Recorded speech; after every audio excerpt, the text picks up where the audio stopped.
اگه مانیتور LCD رو از نزدیک نگاه کنید هزاران نقطه آبی، سبز و قرمز میبینید. هر گروه 3 نقطه‌ای رو یک عنصر تصویر یا پیکسل مینامند. اگه پیکسل رو تقسیم کنیم نور پشتی، 3 فیلتر رنگی و چند کوبنده میبینیم. وقتی نور از چراغ پشتی میاد از چند صفحه میگذره، از جمله صفحه افقی و صفحه عمودی. در صفحه نخست تنها نورهای محور افقی میگذره و به سمت فیلتر رنگ میره. در کوبنده دیگه که فقط اجازه عبور نور از محور عمودی رو میده، همه نورهای افقی گرفته میشه، پس هیچ نوری به فیلتر رنگ نمیرسه. اینجاست که بلور مایع یا لیکوید کریستال وارد عمل میشه. اگه یکی از این بلورهای مایع رو از نزدیک نگاه کنید 2 الکترود شفاف در عقب و جلو میبینید. همچنین 2 شیشه شیاردار در جلو و عقب.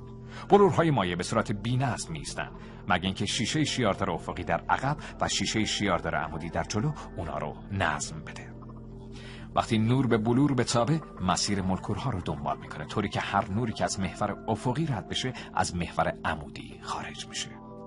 با اضافه کردن الکترود و برقراری جریان الکتریسیته میتونیم مولکول‌ها رو در جهت جریان الکتریسیته منظم کنیم که باعث میشه نور هنگام عبور از بلور صاف حرکت کنه.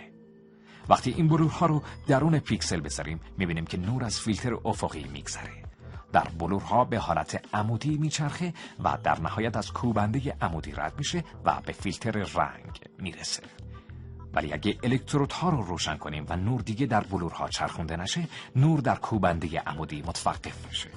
با تنظیم جریان الکتریسیته در هر الکترود نور رسیده به هر یک از فیلترهای رنگ رو کنترل میکنیم و در نتیجه رنگ نمایشگر عوض میشه.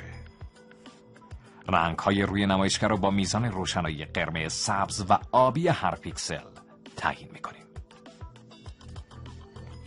که عددی بین 0 تا 255. اگه هر 3 عدد 0 باشه رنگ روی نمایشگر سیاه خواهد بود. اگه همه 255 باشن نمایشگر سفید میشه.